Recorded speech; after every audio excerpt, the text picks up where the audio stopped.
So, welcome to this class on neuroscience of human movement, which is on primary motor cortex. This is part 3. So, in today's class we will be reviewing content from previous classes.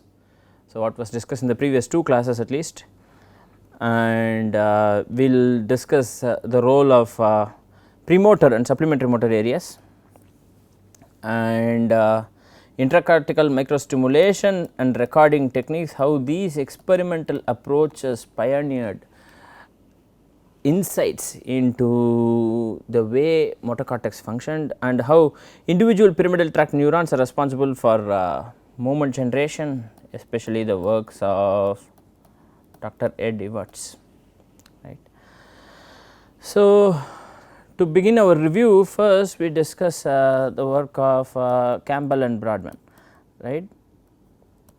So, Campbell and Brodmann classified cortical areas, classified the structure based areas, or in other words made cytoarchitectural classification, and they found that the area that is immediately rostral through the central sulcus had distinct structure, in the sense that it lacks. So, this area is now called as primary motor cortex or M1. M1 lacks the 6 layers that is characteristic of the cortex, right. Cerebral cortex generally has 6 layers, that it is also granular, contains the granule cells, but this granular structure was absent in M1 and also lacks the 6 layers. That is why this is one of the reasons why this is called as the agranular cortex. Okay.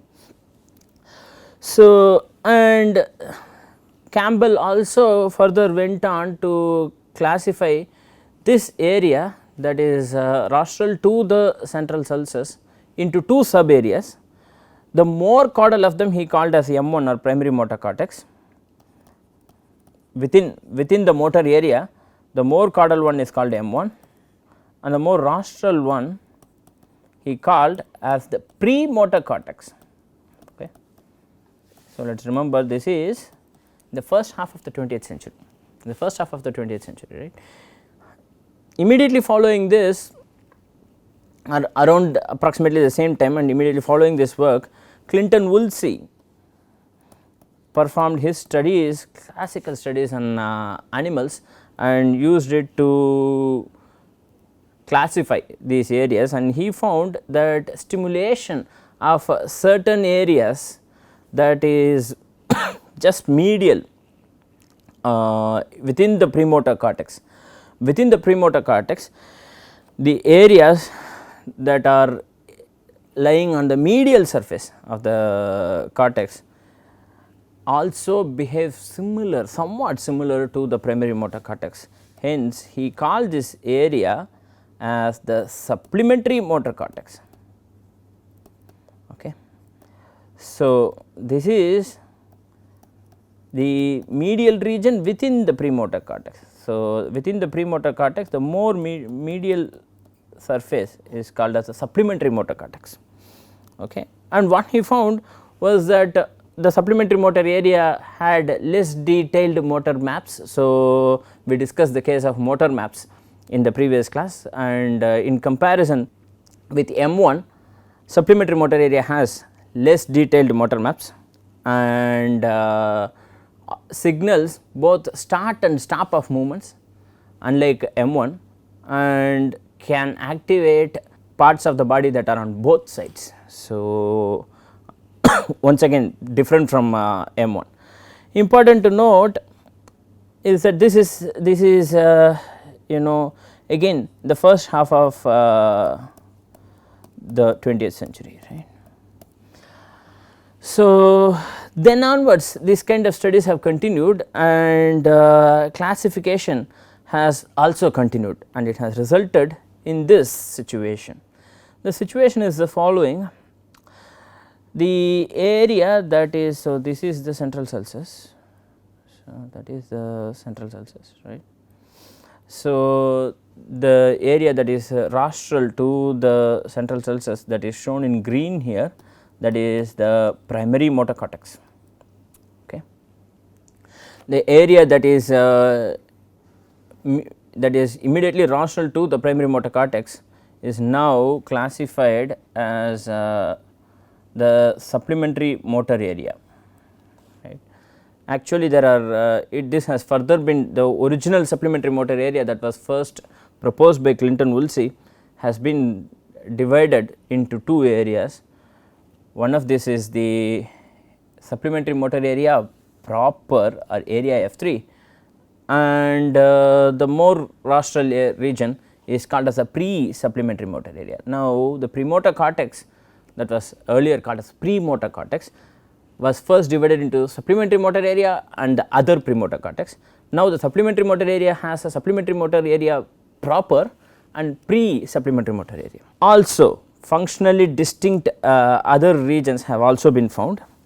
The dorsal convexity of area 6, so this is area 6, right. So, this is area 6. So, the dorsal convexity of area 6 has been divided into two parts. The more caudal region is called as the dorsal premotor cortex or area F2. Okay. The more rostral region is called as the pre-dorsal premotor cortex, that is area F7. The ventral region, the ventral convexity is called as the ventral premotor cortex. This has been further divided into two areas, F4 and F5. Okay.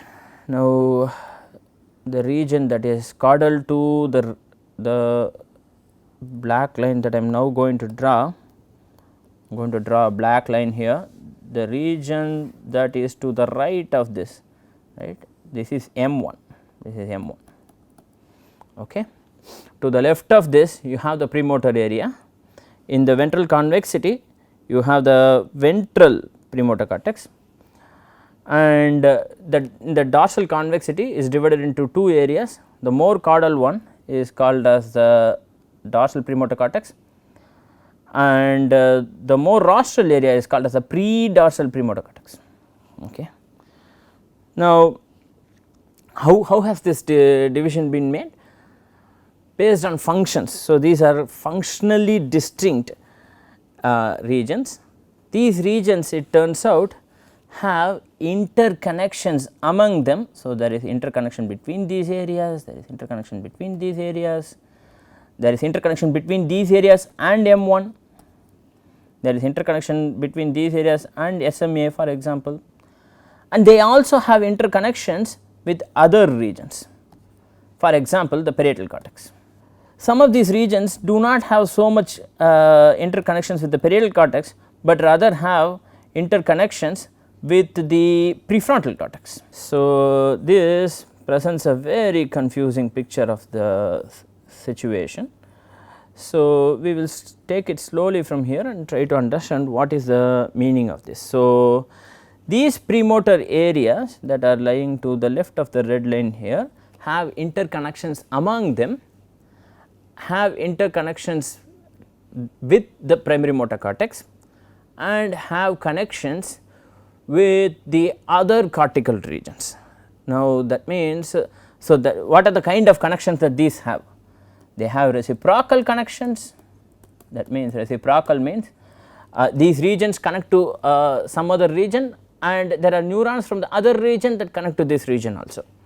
So, these are reciprocal connections, and some of these connections can be convergent. So, that means many neurons from a particular region could converge into a particular region, particular area in one of these premotor areas. So, several neurons from several distinct zones could converge into a relatively small area, right. So, several cables could come, for example, like this, right. Several neurons could come and converge let me redraw this. So, could converge into a small area here, but these could arise from different regions. So, that is convergent. They could also be divergent. So, projections from here that start from a relatively small area could go to different regions, to relatively larger areas or to functionally distinct areas. So, these projections are called as divergent connections. So, all these things exist. There are convergent connections, there are divergent connections, there are reciprocal connections, and also classification is also based on the crucial properties of neurons within this area.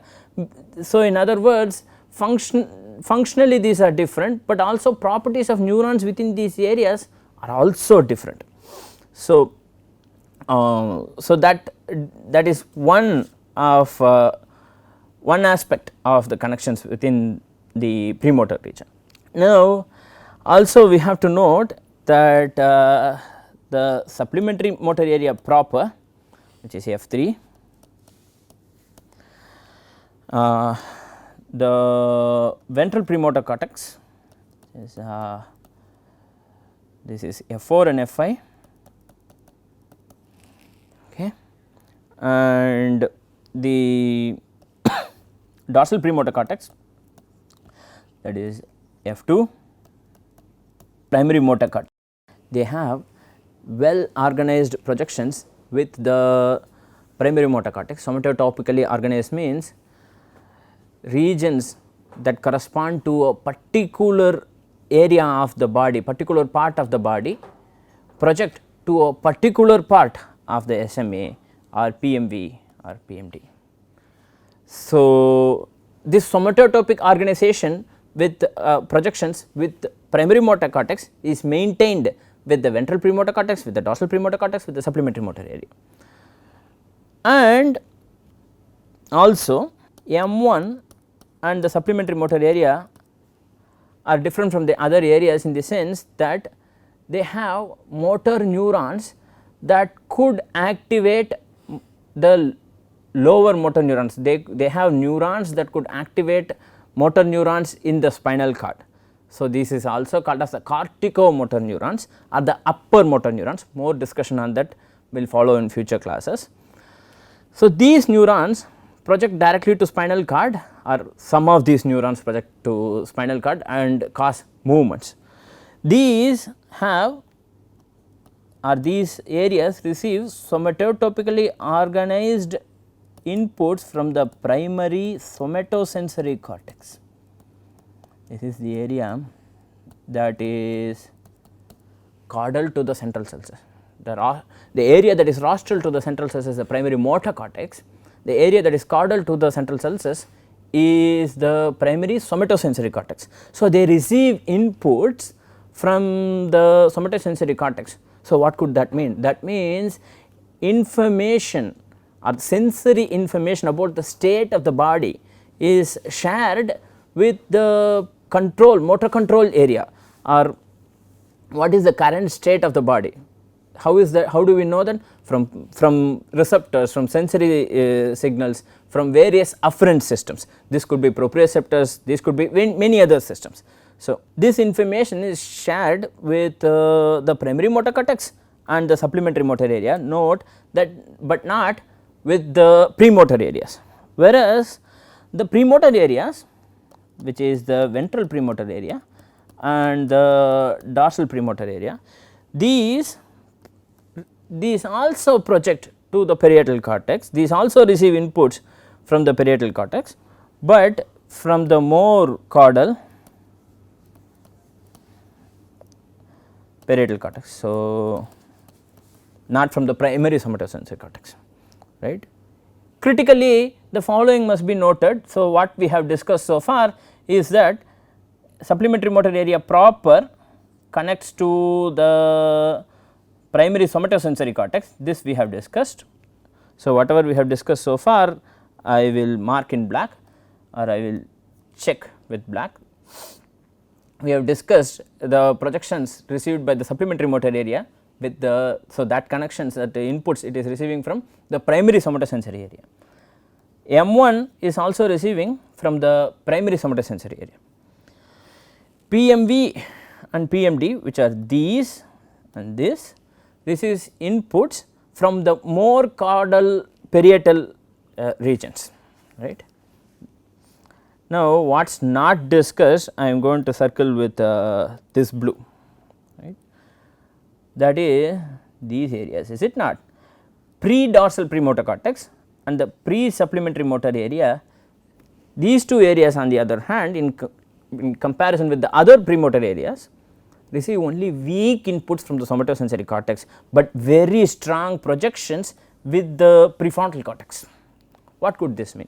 This means that the regions that are more caudal within the premotor area, which is these regions, right, receive inputs from the somatosensory system about the state of the body, whereas intentions. So, the prefrontal cortex is believed to be the seat of executive decision making.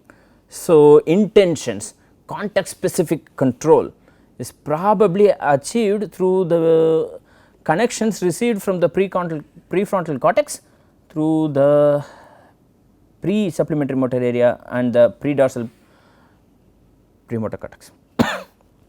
Okay. These two do not directly project to M1 and they have reciprocal connections. So, they project both ways, bidirectional connections with the prefrontal cortex. So, this means the areas that are rostral within the premotor areas, which are these two, pre-dorsal premotor area and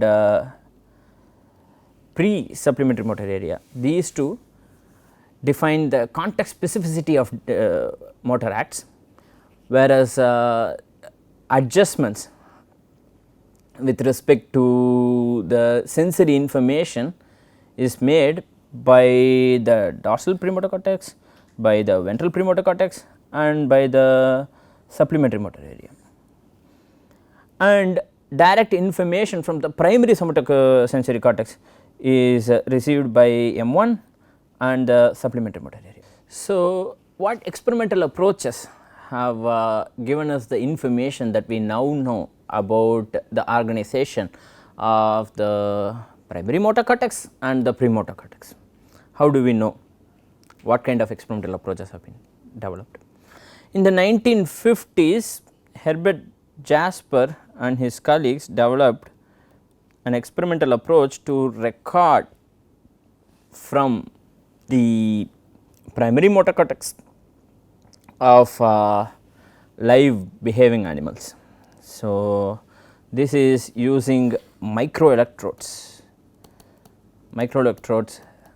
recording.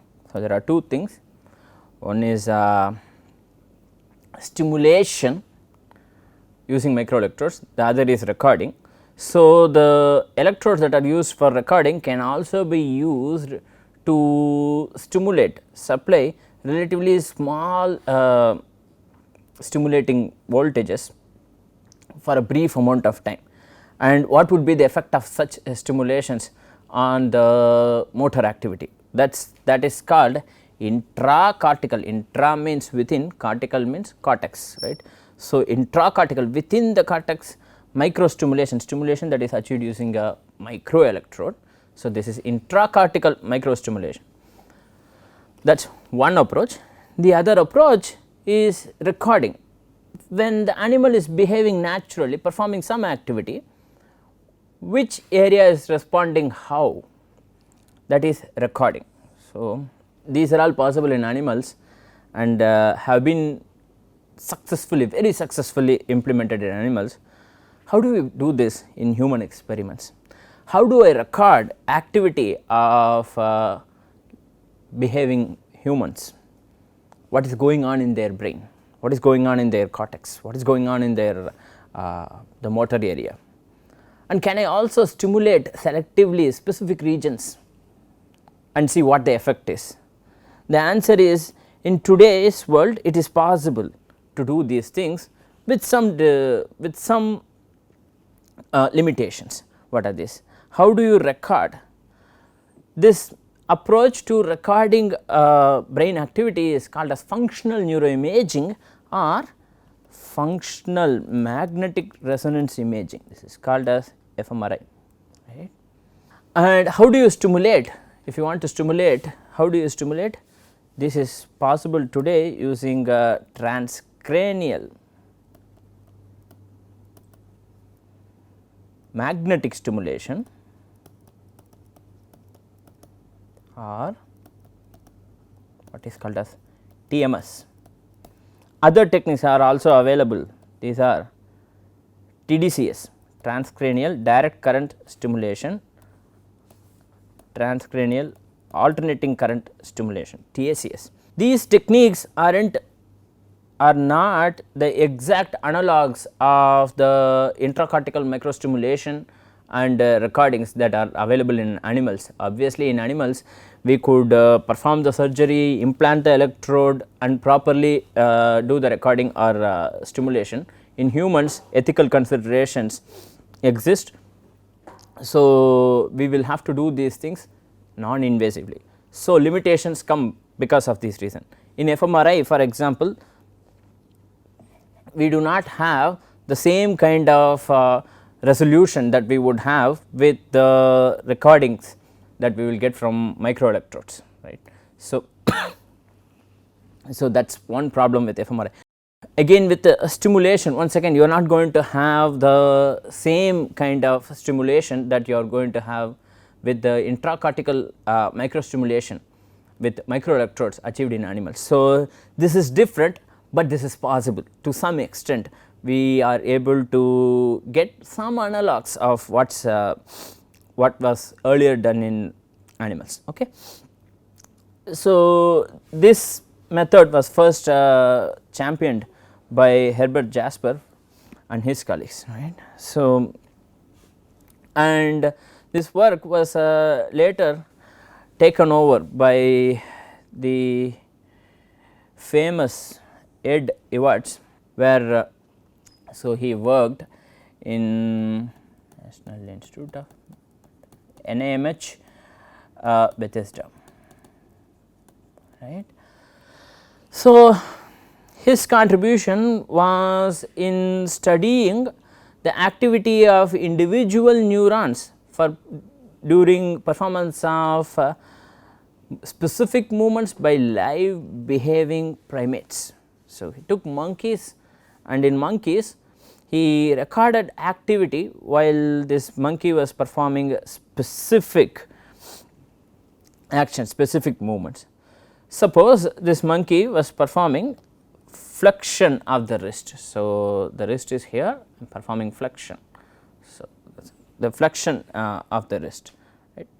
So, what Ed Evarts found was that, or extension of the wrist as the case may be, what Ed Evarts found was that the neurons that are active during flexion are reciprocally silent during extension, and the neurons that are active during extension are reciprocally silent during flexion.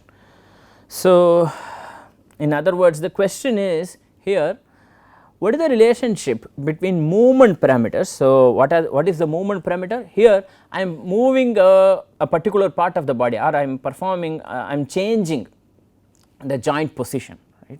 So, this movement is actually kinematics. Kinematics means, kinematics could include displacements, velocities, accelerations, etc., right. This could be linear or angular. Okay. The question is how is this kinematics achieved?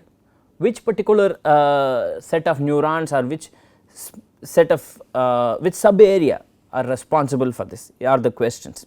How is this kinematics even achieved? Is there a correlation between the kinematics of the movement and the activity? That is the question. The answer is yes, there is some correlation. So, what he found was that, so let us suppose I am first drawing the kinematics of the movement. Let us suppose that flexion refers to going down in this plot like that, and then the animal is extending like that, right. This is the kinematics, this is flexion, and if we go up we are extending. Okay. And now he recorded activity of neuron, of a particular neuron. What this neuron did was, it was silent. So, I am going to draw the neuronal activity in a different color, say this green, right. So, this is neuronal activity. This neuron is silent until about that time, say for example, and then starts firing during or just prior to extension and during extension. So, this time difference between the start of the firing of neuron to the start of the change in kinematics, how much would that be? That would be anywhere between 50 to 150 milliseconds. We have seen this earlier, right. We have discussed that these delays are the classical neurophysiological approach to studying movements, right. So, this means anywhere between 50 and 150 milliseconds before the movement onset, this neuron starts firing, right. So, that means this and it stops again some time before, actually there is a gap after the stoppage of activity of this neuron, but the movement continues for some time after. Okay. So, this is about 50 to 150 milliseconds. Actually this area, this particular topic continues to be still actively researched. There is still debate about what is being performed in M1, what exactly is the role of M1, this is still being actively researched, right. So, there is a raging controversy on what does the primary motor cortex encode, right. We will continue to discuss based on the previous studies, although this is being actively researched, we should continue to actively learn about what has been previously done. Okay. So, it turns out that at least what the following is generally known. What is generally known is that the premotor area in general encodes context, as one would expect, and the primary motor area or M1 encodes the mechanics. Exceptions to this particular statement exist. In fact, there are just too many exceptions. However, it is now widely believed that the premotor areas are responsible for setting the context of movement, whereas the primary motor area is what encodes the mechanics. So, when we say mechanics, there are several things. One is kinematics, which defines movements, but how are these movements themselves caused? These movements are caused by forces that are produced, right. So, these movements are caused by the action of muscles, by contraction of muscles. So, that is actually kinetics.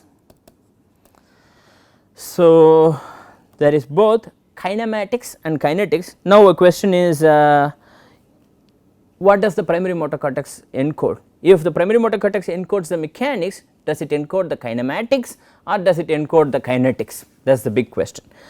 As I said, considerable amount of debate exists about what is actually being encoded by the primary motor cortex, but here we are discussing the work of Eddie Watts. Okay. So, what Eddie Watts did in a different study, so I suppose this study was from the 1950s, the one that I just explained was from the 1950s. Later, I think in the 1960s he did a different study, which is so this is the 1960s study, I suppose, please check that. So, where he said the kinematics of a particular movement, he designed the experiment in such a way that the kinematics of a particular movement remained constant, but the kinetics would change depending on the direction of a load. If he kept through a system of pulleys and ropes, he kept loads that could either assist flexion or, so when I am doing that movement I am flexing.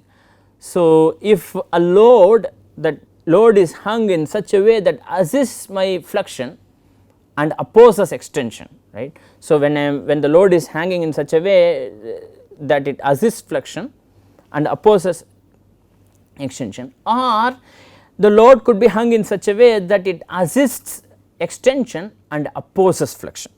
So, and he actually recorded the wrist angle using what was available at that time, using a generic potentiometer. So, and he, of course, the rest of the body parts of this animal were restrained from moving. Obviously, you do not want to perform the same movement with other muscles, and he recorded from the wrist area of the primary motor cortex. Okay. And so, and note, the task was always the same. The task is to perform a particular joint motion or a particular change in joint angle, or the kinematics remained the same. Crucial to this experimental design is that the kinematics remained the same, whereas in the case where the load assisted flexion, flexion was easier to perform, is it not? In the case where the load opposed flexion, flexion was harder to perform.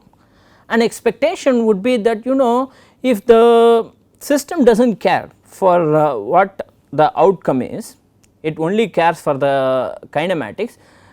If it does not care about the actual environmental situation, whether it is opposing the flexion or supporting the flexion, then you should have practically the same activity in both the cases, right, because the joint angle that is being moved is still the same, the kinematics is still the same. So, you should have the same activity is the expectation. What was found, that is the question. What was found was the following. So, first and so here is the case where the weight opposes the flexus, and here is the case where the weight assists the flexus. So, here are the diagrams that show the two, right, in these two cases. Now, let us see what actually happened. Okay. I am going to draw first the kinematics. So, here I am drawing the kinematics in red color, and note this kinematics is the same for all the cases. Okay. So, let us say that the movement happened at around that time, and so all the recordings are with respect to this movement onset. Okay. So, let us say that is extension of the wrist, and then if this kinematics goes up, if this curve goes up, that is considered flexion. Okay.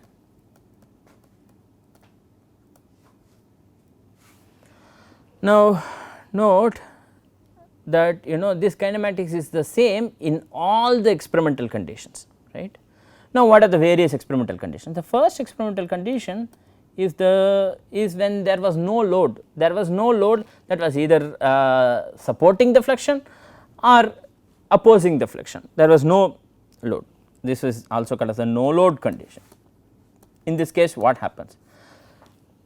He recorded simultaneously the EMG activity and the activity from the M1 neurons that control the wrist. Okay. So, what was found in the EMG case, when there was no load, so this is EMG of the flexors, right, there is flexor activity and then there is minor. So, there is some baseline activity here and then there is great activity during flexion. So, this is flexion, is it not?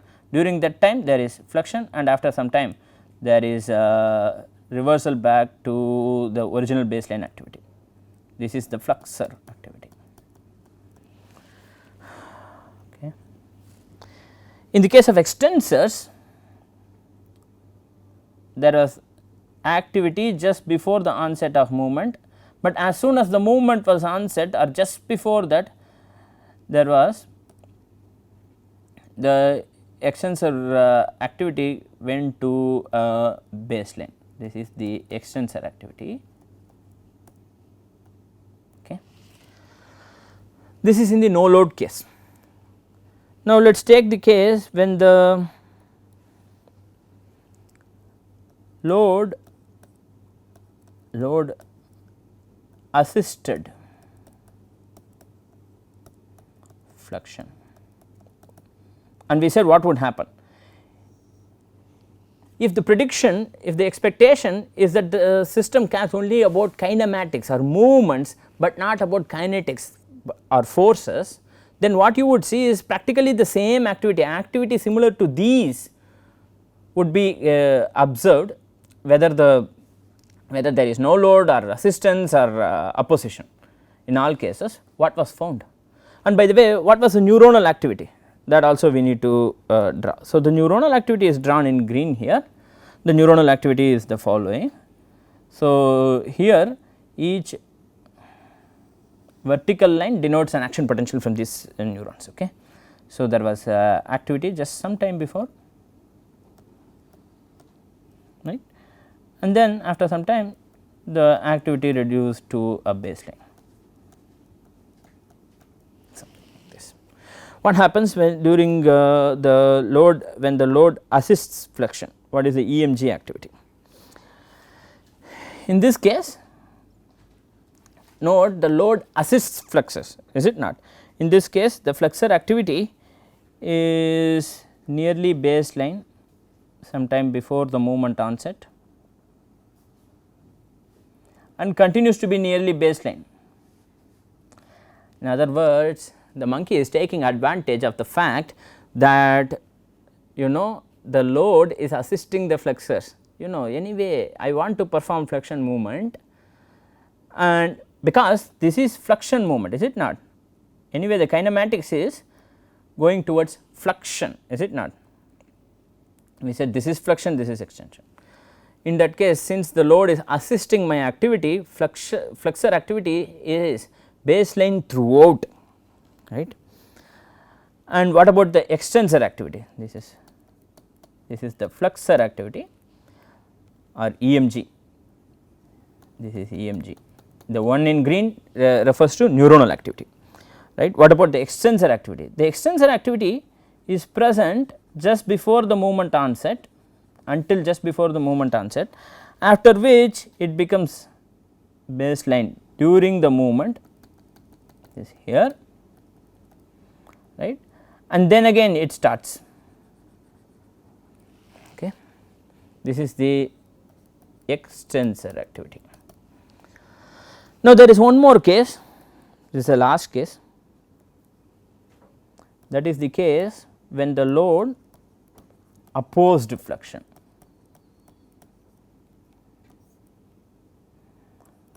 Now, what happens? Now, what about the EMG?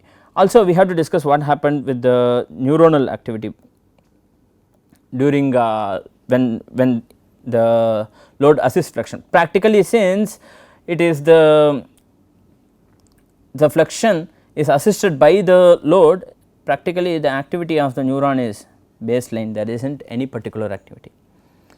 So, when the load opposed flexion, what happens to the EMG of the flexors and the extensors?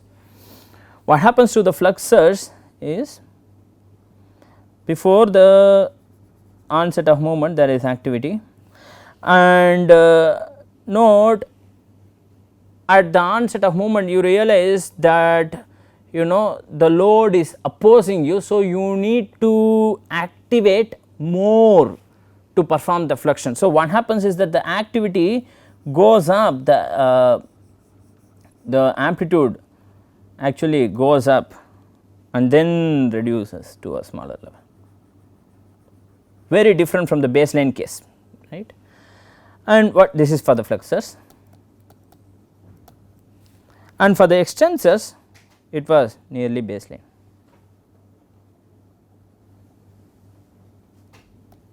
This is for the extensors. Now, what about the neuronal activity? The neuronal activity is that just before the onset of movement there is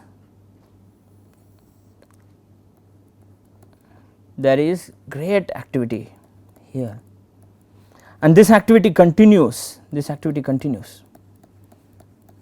during movement and slightly reduces later, but does not go to baseline. So, from this what we have learnt? From this we have learnt that, or at least this data, or the data from Ed Edwards has supported the hypothesis that for the same kinematics, for the same movement, depending on the kinetics, depending on whether the load assists or opposes a particular movement, activity in the, not only the muscle, obviously the muscle activity will change because that is going to cause a mechanical action, not only the muscle, but also the neurons will change. So, this was a very strong evidence in support of the hypothesis, in support of the idea that the cortical neurons or the M1 neurons encode the kinetics of movement. Okay. What we have seen so far is the contributions of Herbert Jasper and Ed Edwards. So, thank you very much.